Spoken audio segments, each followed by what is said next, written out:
A couple of months ago, my son got home talking about a game that he played online about a penguin that flies a jetpack. I had no idea what game he was talking about then, until a couple of weeks ago. The PR agencies from Disney's Penguin Club got in touch asking if I wanted to go and talk to the guy that created the game.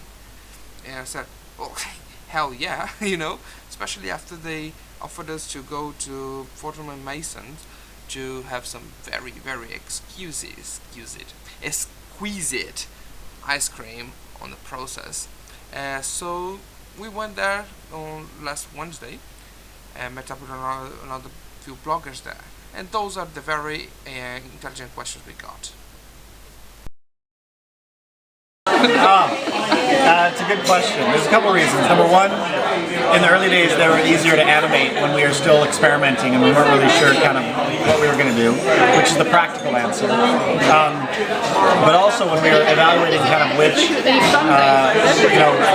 are we going to change animals or are we going to go to something else, we love the idea that penguins have to work together so much to survive, and the fact if anyone who's seen like March of the Penguins or any of the penguin movies will know that they really have to operate in community, and we wanted that to be a staple of the world. So it's not about just looking after yourself, it really is about also being involved in a larger community. And so, other facts that penguins are pretty gender neutral, so they're not typically more boy or girl associated, so the world is very neutral that way as well.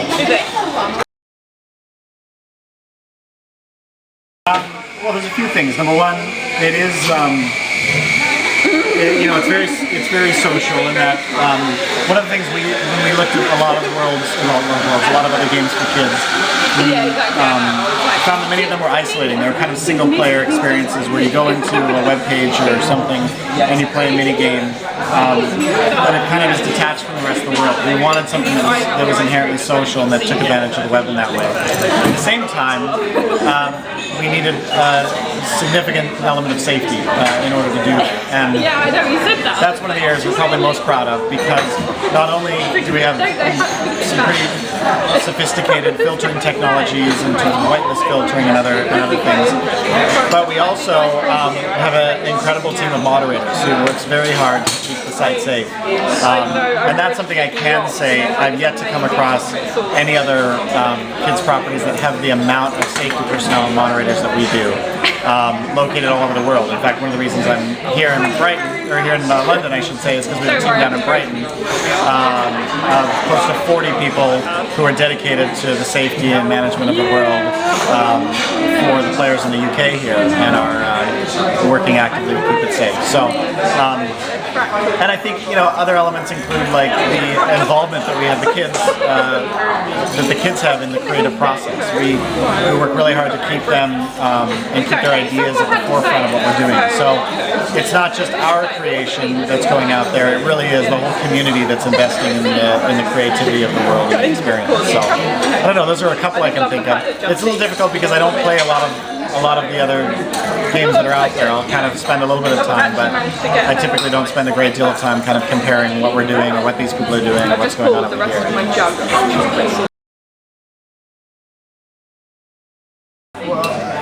I will say that we are looking at building an iPhone app. We've got a design document, some other things we're working towards. So we have no announcement on a date or a time frame, but we are working on something. There are iPhone apps that are out there, but none of them to date have been created by us. Some have been created by kids, which are fine and well. Some have been created by adults who are trying to obviously make money on it, and so it's a bit of a challenge. Not even in the fact that they've made the apps, which is not that big of a deal, but the fact that they're not all the best quality, and so some of our users are downloading them, assuming they're from us, playing them, and then not having a great experience. And so I am definitely looking forward to announcing and launching some of the an official app for Club Penguin that actually comes from our studios, from our group. Cool. Any idea when that's gonna be? Anytime soon? I won't say soon. I will say definitely within the next year, though. Because we're not ad supported in any way, we don't have any third-party advertising or anything, and because all of our personnel, both the content creators of the game and the support personnel, are all in-house and full-time, and support personnel measuring, by the way, in the hundreds globally. We're not talking about kind of 5 people in some back room somewhere. Obviously we need to be able to fund the operation, and since we're not ad-based, we made a decision a long time ago to go with a subscription model, because we thought, especially for younger kids who don't understand the differences between what is an ad and what is a game, we were a bit concerned about that. And so the majority of the experiences are free. The majority of the site is free. All of the safety elements, all of the chat elements, all of the gaming elements, I should say most of the gaming elements are free. There's a few of them that are member only. But for the most part, the member experience is really more just about kind of having that additive experience than it is about just being a business operation. I mean, it's more about again, creating the best experience we can and making sure that it's at a quality level and a safety level that parents are comfortable with. So, and we've tried to keep the cost down as well. I mean, it's a little under £4. So when you consider the cost to rent a video game or rent a movie or something, and you've got a few hours of entertainment with that, we're giving a month of entertainment for the same price. So we think it's a good value and something that hopefully most parents can afford it. If they choose not to, that's fine. We have some kids that have played for a year or longer in the free model, and they're perfectly content with that. So.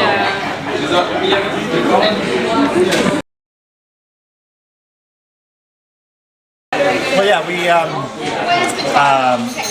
most of the best ideas come from the kids themselves. So we're getting several emails from kids who wanted their penguins to be able to fly, but of course we all know penguins don't fly. And so one of the ways we solved that was to say, well, if a penguin were to fly, even in a fantastical way, how would they fly?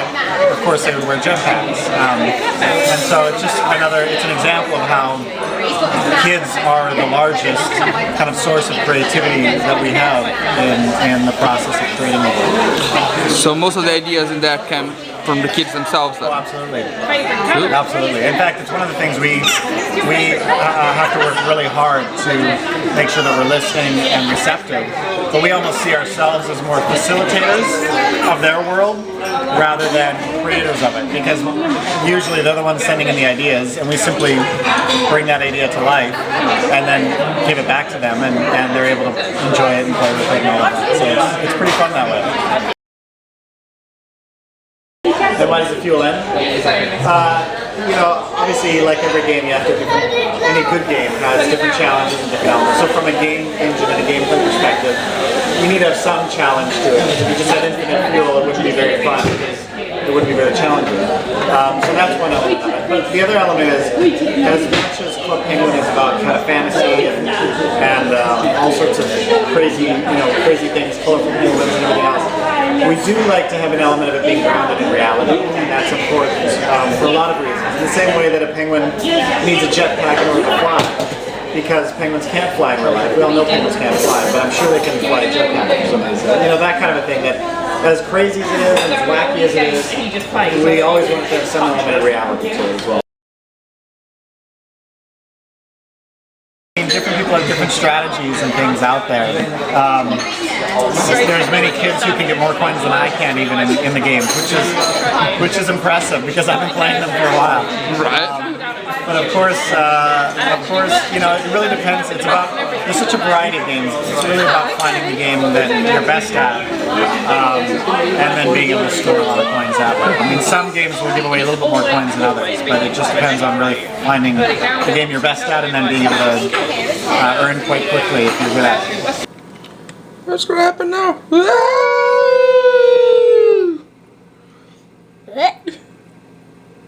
Parachute! That's cool!